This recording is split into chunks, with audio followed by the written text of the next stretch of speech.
Hello, and welcome to another episode of Discover History with the History Center in Tompkins County.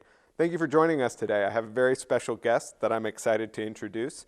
His name is Robert Kibbee, and he is a board member of the History Center, and I've brought him here to talk about a exciting project that we have going on at the History Center. Welcome, Bob. Sure, glad to be here. Can you start by introducing yourself to our audience, sort of your background? Sure. I was the map librarian at Cornell, so I was in charge of the map room. Probably one of the unknown resources on campus, 400,000 flat maps. It was a lot of maps and a lot of digital maps also. So it was from that background as the map librarian that I conceived this project with the History Center.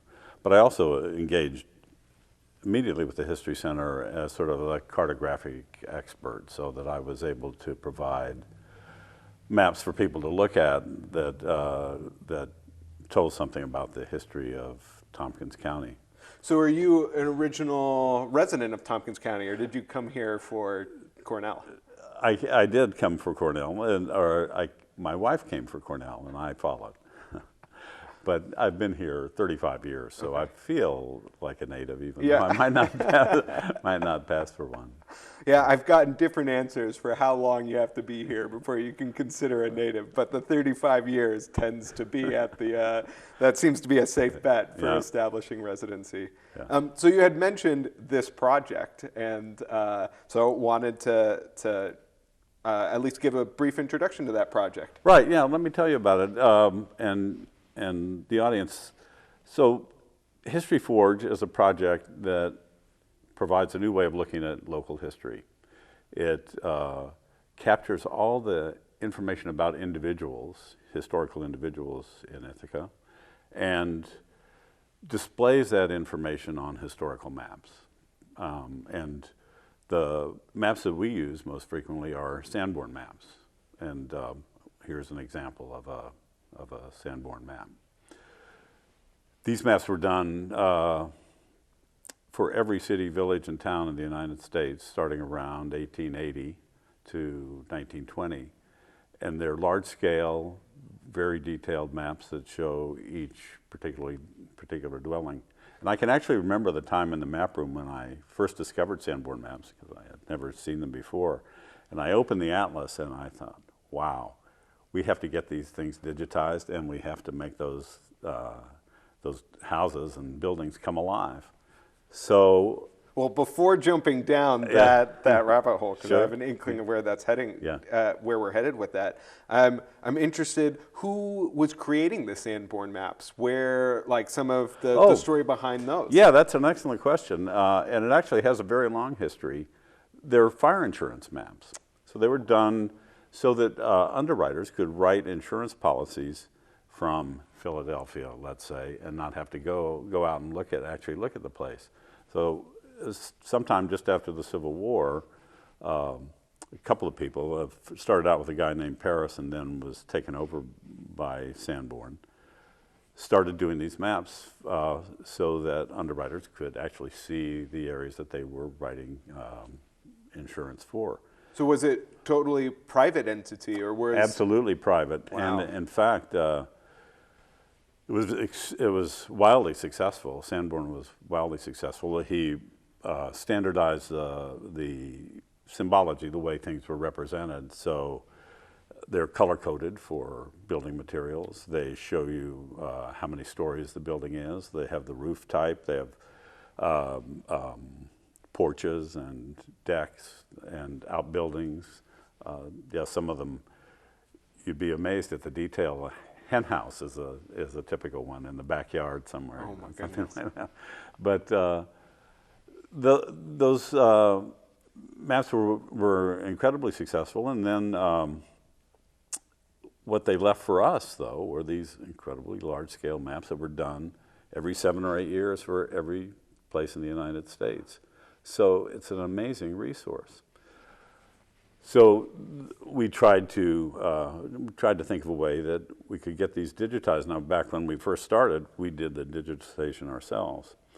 But the Library of Congress recently, it's had a sort of start and stop effort, began digitizing them, and they do a really fantastic job. So any maps that we can get from them are grist for the mill of our particular project.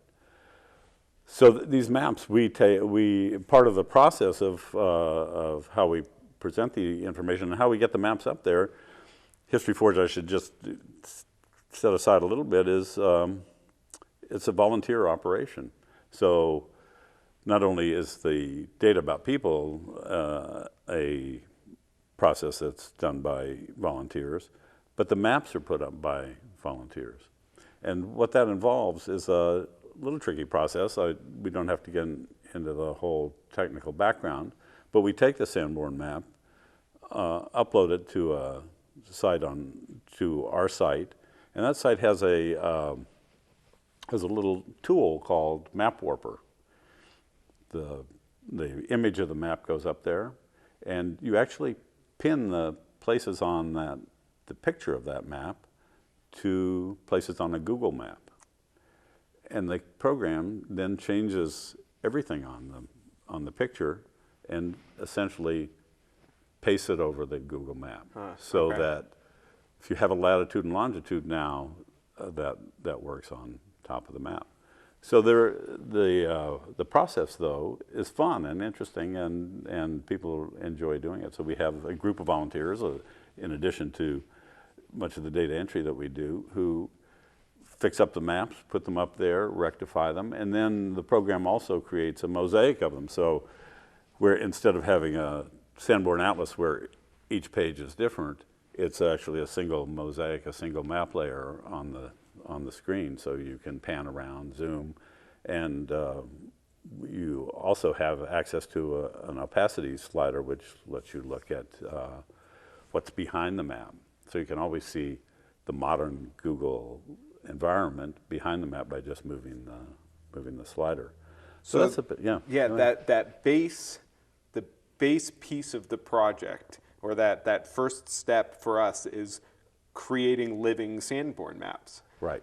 That's incredible. That's right. And even in just that simple step, especially with that feature of having the opacity slider, to be able to make historical comparisons to now based on visual presentation of historical information. Yeah, absolutely. And I'd invite everyone, all the listeners, to go to the site. It's there to look at, and look at a place that's gone through a lot of changes, like the West End. We actually have created, which we're filming, by the way. We are filming in the West End. That's very appropriate. Yeah, and we actually have several map layers. Some of them are only partially completed.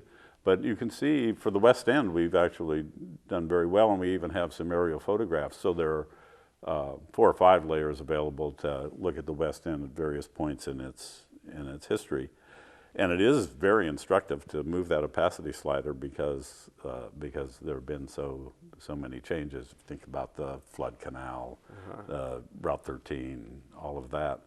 The fairgrounds, which is now, of course, the Wegmans Tops area. So it's changed a lot, and this is a perfect way of looking at the environment and how it's changed. But I think the even more interesting thing about the whole process is one other little technical thing.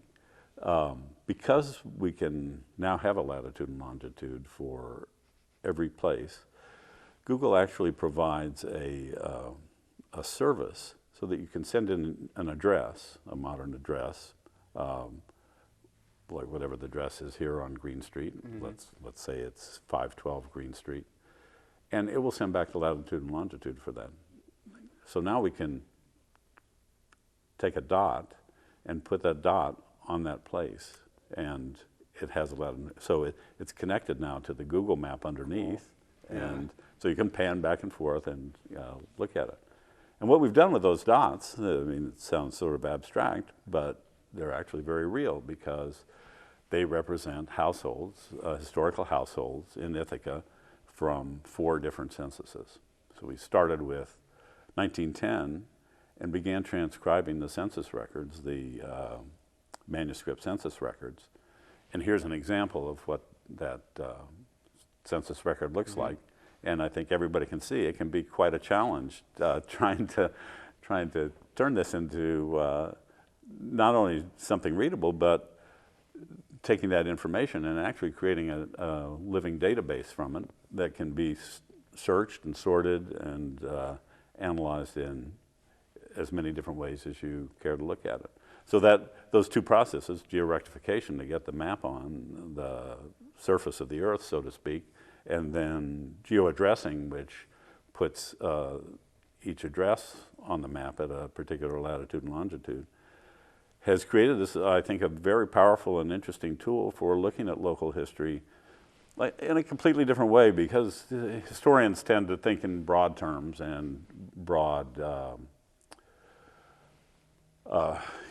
broad categories and concepts. But I think what HistoryForge is trying to accomplish is to look at history from the standpoint of individuals, from families, from in social groups, and from neighborhoods and spatial groups. So what we can do by taking that information, turning it into a database, we can search, for example, for everyone that worked at the chain works. And it's interesting to watch that develop over time. But let's say in 1910 there were 100 people that worked in the chain works. But we can actually see a list of those people and have the individual records for each of them, how old they were, where they came from, whether they own their houses or not, relationships in the family. So all of that is captured in the database and allows us to look at it on a map. So we can look at those 100 people and say there's a little button that says map it, and you can see where those 100 people that worked in the chain works lived. And if you know where the chain works was, that's sort of, you can see how they're spatially organized around their workplace in 1910 or whenever. And we can do that with all of the 25 different data points that the census actually provides. So one very popular search is, or starting with the big concepts of history, people talk about immigration, new people moving in, and it's certainly still relevant today. The census actually asked people where they were born, and not only where they were born, but where their mother was born and their father was born. So you can do a search, all the people born in Ireland, which let's say in 1910 was about 400 people, and show us where they lived. And you can see immigrant communities, organized spatially in Ithaca, and it's quite instructive.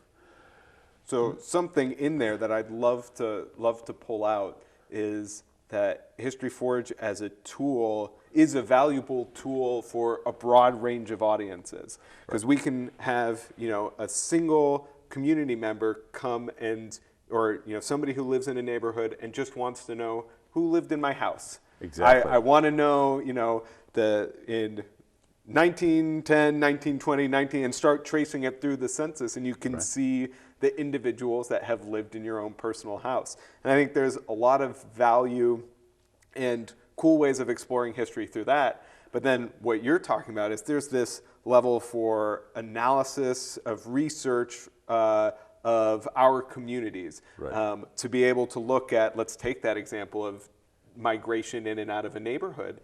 You can pinpoint a date of, this neighborhood passed a new housing policy or had a new zoning ordinance come into effect here. And you can look at the impact it had across those census data points. And was there significant change before and after? What were the consequences? And it's this visual way of presenting data that just makes it, and history, that makes it more real and tangible than looking at numbers on a page. Right. I think you hit it right on the head. And just going back to the individual point, we live in a transient world. Neither you or I live here. Yeah, that's true. Yeah. So we live in a transient world. Everybody does, and so So it's important many people to try to find a way to engage with the place, their new place, or even the place they've lived for a long time. And what this does is provide a way to do that, just like you said. Look at here's my house. You can look at it in various layers. Was it there in 1900? Was it there in 1910? Was there something else there? And then, as you say, who lived there? And was there a change in the house? And you see thousands of different narratives as you look at these, as you look at this information. I think that's sort of what the other interesting thing about it. Of course, we'd never know completely. It's not reality, but it's but it gives you a way of constructing a historical narrative that's informed by the information about the people and about the space, and it does make things come alive. And we have, the census information is added to the database by transcribers who are all volunteers, and in the past, I guess it's 3 years, they've entered 50,000 records. So 2 complete censuses and a major part of 2 more. And I do want to bring forward for our audience again, in case you missed it the first time it came up. Here's an example of some of the census records that we are transcribing, and a very funny interaction that I happened to overhear of it's all ages transcribing, and you can see that based on the handwriting and the cursive and the way it's noted, that some of the younger volunteers have difficulty interpreting the cursive. And even that was an incredible, how much our culture and community has changed and what we're being taught as we grow up. It was a very funny side anecdote that I've shared with a number of people. Right, yeah, we have a whole range of transcribers in age from 16 to 82. So, and just a little plug for the 82-year-old. She is actually our champion transcriber. Excellent. and has probably transcribed about 8,000 records out of that total. So we work in pairs, though, so we work together, and it's not a contest. And you learn a lot just by transcribing, and that's part of what was intended for HistoryForge, was the volunteer transcribers. It gave them an avenue to become more closely engaged with their local history, and it does that. A couple of interesting stories, like many of them say, well, I just walked down Geneva Street, and it never looks the same again now that I've transcribed all those people, because I'm rooted to it well, they don't say that, but we can analyze that as saying that they're rooted to it in a different way, a somewhat more intense way than the sort of casual walking down Geneva Street and saying, oh, there's an interesting house. Oh, that's where Jim Maloney lived. He was a blacksmith. I know, I just transcribed that. So you have this sort of more profound engagement, which I think has been positive for the transcribers. Everyone comments on how it just doesn't look. I think it just doesn't look the same once you've done that. But then they've also, they've contributed stuff that anyone can use, and you can sit in San Francisco with your computer and look in and say, I lived in Ithaca, and I lived in that house just as well as the person living here now. Yeah. And you mentioned there are so many opportunities for people that are interested in history, even sort of more organized efforts such as classes, and so we're looking forward to seeing it incorporated more in classes. But we've seen it already happen. One of our former trustees taught at TC3, taught history at TC3, and she was discussing with her class the opportunities for African American women in 1910, and she said, and we can look.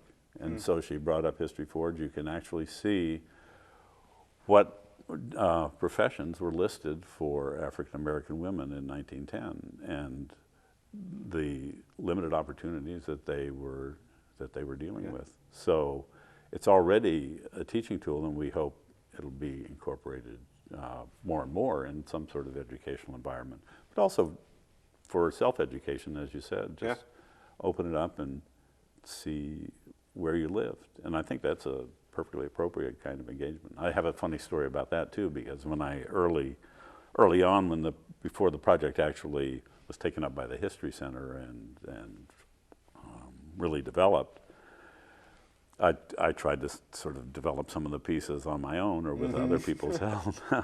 And there was a computer class at Cornell which actually forced the computer science students to go out in the community and find a project where they could actually help people with their skills.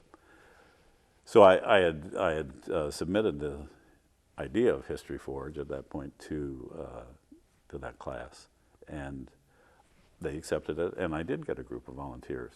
Well, they were all Asian Indians, but the first thing that they asked when they got here and started doing this, where's my house? Oh, cool. Where do I?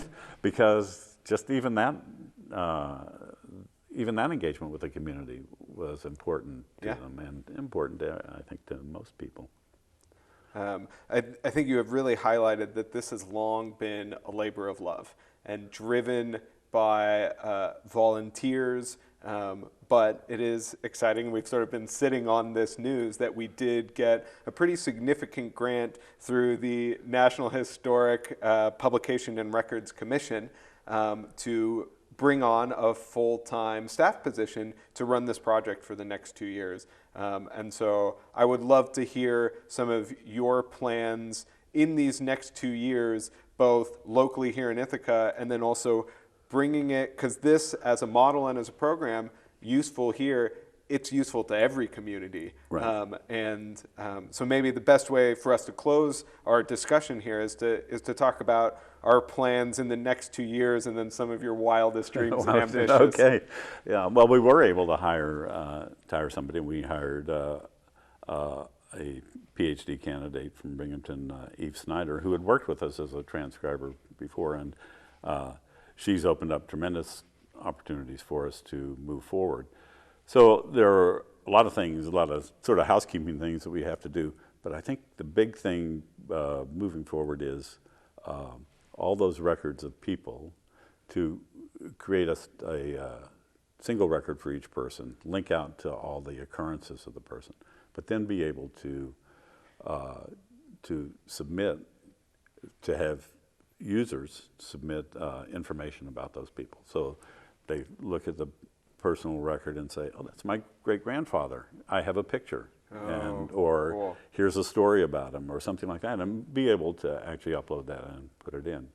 In a sense, we are. So me as a user, I can go onto the map, click on a building, and pick out, oh, my great-grandfather lived in this building in 1920. Right. Click on that person and have related materials from the History Center's archives, plus user-provided content, all sort of in this one master file of this individual living in this house, in this place, in this time. Exactly. And so you can imagine that'll be pretty powerful. And once again, another way for the community to engage, because now they're actually contributing information, not just recipients or passive recipients.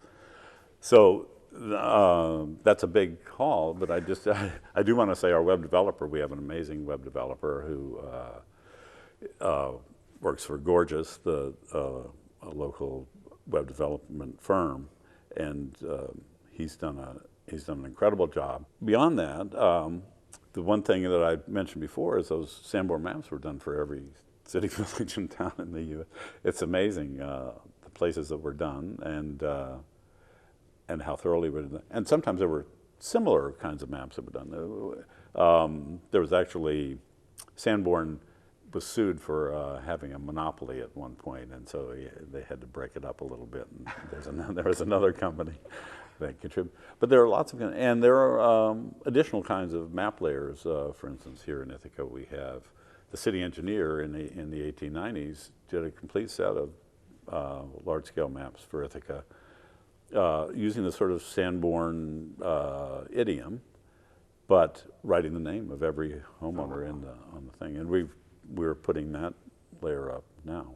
But getting back to the point of Sanborn's being done for every city, village, and town, so the census was also done for every city, village, and town. And so what we're trying to do, and what the National Archives really wants from us, is to produce a model, a working model, an open source model, that any municipality can adopt, or any history center or library can adopt for their community. Cool. And so a lot of the effort that we're putting in for these next 2 years will be documenting what we do, best practices, all of that, so that the people who, the other communities that do adopt, and we already have some people lined up, will just be able, I'm not going to say turn the key, because there's training, and it's not totally that simple, but pretty close to it, because we'll have continued to refine things till it is almost a turnkey system. Awesome. And we're really looking forward to it taking off, and all over the country. So how would somebody get involved? If they hear about this, they want to get involved, how do they do it? Okay. The way to begin with this project is to transcribe records. You have to really sort of work at the core data capturing. And so how do you transcribe? How do you transcribe? You come to one of our transcription sessions, and they happen about every 2 weeks on a Saturday morning at the History Center at 11 o'clock. And the information about upcoming sessions is in the History Center newsletter. Excellent. So check out our website. Check out, if you aren't subscribed to our newsletter, subscribe to our newsletter, and you can find out about upcoming HistoryForge transcription sessions. Bob, I want to thank you for the opportunity to chat today. Thanks. I've enjoyed talking to you and talking about HistoryForge. It is such an exciting program and so powerful for connecting and understanding local history. And so I know everybody at the History Center is excited to see the program grow, and we hope that more folks in the community become involved. We could always use more help in the process, and we really are building an incredible community around this project. So check out opportunities coming up for being involved. And in addition, depending on when you're watching the show, we have a bunch of events coming up at the History Center over the next couple of weeks at the end of October. We're returning our Haunted History walking tours with Sherry Latour. And then additionally, at the end of October, we are doing a lecture and walk through as part of our Tompkins Geographic Initiative, examining the 6 Mile Creek watershed.